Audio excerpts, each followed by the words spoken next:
Bonjour à tous, mes chers copains. Aujourd'hui, on va parler d'un dilemme qui casse la tête des gym bros depuis la naissance de l'entraînement, depuis la naissance de bodybuilding.com, depuis que les gens s'entraînent en fait. Et ce dilemme, c'est volume versus intensité. Et aujourd'hui, je vais vous expliquer pourquoi ce dilemme, c'est un faux dilemme, pourquoi c'est une question de merde, et pourquoi vous devriez même pas vous en préoccuper. Alors j'ai commencé fort, mais je vais pas avoir besoin de beaucoup d'arguments pour vous expliquer mon point.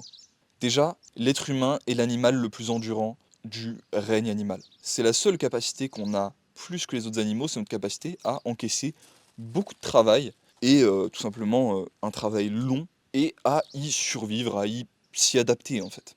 Les êtres humains, on est un peu bon dans tout. On est excellent dans rien, mais bon dans tout. On peut être bon à être mobile, on peut être bon à être fort, on peut être bon à se battre, on peut être bon à... En fait, à peu près toutes les capacités athlétiques que vous pouvez imaginer. Mais on est excellent dans rien, si ce n'est, comme je vous le disais, l'endurance. Ok, donc maintenant, vous avez deux camps. Vous avez le camp des volumes bros, qui vous disent, non, faut faire 18 007 du Arnold de programme pour prendre du muscle de toute façon, comme les études l'ont prouvé, plus t'as de 7, plus t'as de croissance de muscle. Et t'as les intensités bro qui vont dire oui, mais les études elles ont aussi prouvé que il fallait de l'intensité et que là où tu avais le plus de croissance musculaire, c'était quand tu te rapprochais de l'échec, etc.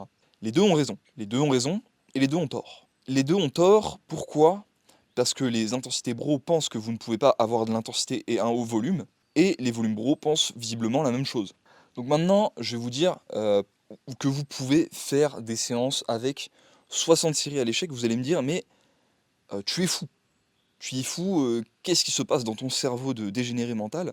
Et je vous répondrai tout simplement que je bois trop de café, mais ça c'est pas le sujet. Pour vous répondre, ce que je vais vous dire en fait, c'est que en fait il y a une donnée que vous prenez pas en compte, et c'est la capacité de travail. Votre capacité de travail, elle se développe au fur et à mesure que vous en entraînez. Un athlète qui s'entraîne depuis 10 ans, il aura en général une capacité de travail plus élevée qu'un athlète qui s'entraîne depuis un an. Pourquoi? Parce que au fur et à mesure des années, à force de s'habituer à son entraînement et à mettre de l'intensité dans son entraînement, son corps, ses tendons, son système nerveux, ses os, en fait tout s'adapte, le rendant plus résilient. Évidemment, ça c'est dans le cas où tu ne te blesses pas, ou tu ne te blesses pas trop souvent, où tu passes la majorité de ton temps à t'adapter et pas à te blesser. Et en conséquence de quoi, il va pouvoir s'entraîner de plus en plus longtemps. C'est pas merveilleux. Si vous adorez vous entraîner, vous allez trouver ça merveilleux. Moi je trouve ça merveilleux. Et du coup la conclusion c'est quoi? C'est que va falloir optimiser vos variables de récupération. Même si je sais que les non conventionnels bros ne vont pas être d'accord avec moi, c'est quand même un facteur important. C'est-à-dire que si vous voulez encaisser plus de volume, c'est mieux de dormir plus, c'est mieux de manger bien. Voilà, c'est des banalités, mais va falloir le faire. Et ensuite, va falloir être patient. On va falloir être patient, ça veut dire quoi? Ça veut dire que vous allez commencer avec le minimum de volume effectif, que vous le vouliez ou non, c'est moi qui décide. Donc vous allez commencer avec le minimum de volume effectif, et au fur et à mesure que vous allez progresser, vous allez rajouter une série par-ci, une série par-là, en restant à une intensité élevée ou non, parce que si vous pouvez augmenter votre performance, par exemple si tu reviens sur, je ne sais pas, un curl marteau, la dernière fois que tu avais fait du curl marteau, tu avais fait 10 fois 20 kg, et là tu arrives à faire 15 fois 20 kg sans du tout aller à l'échec. Bah t'as pas besoin forcément d'aller à l'échec. L'important c'est que tu progresses, c'est pas aller à l'échec. Donc, globalement, ton entraînement il va se baser sur principalement de la haute intensité, avec pourquoi pas des séries pas à haute intensité si tu arrives à progresser sans être à haute intensité sur certaines de tes séries. Mais la majorité du temps, pour progresser, il faudra être à haute intensité, je me répète. Et au fur et à mesure des mois, des années, des décennies et des siècles et des millénaires, tu vas augmenter ton nombre de séries, tout simplement, et ton volume effectif, tout en essayant au max que tu le peux d'optimiser tes facteurs de récupération. Donc tes facteurs de récupération, ça va être sommeil, diète, stress. Diminuer le stress, dormir bien, manger bien. Faut pas aller chercher 3000 trucs trop compliqués.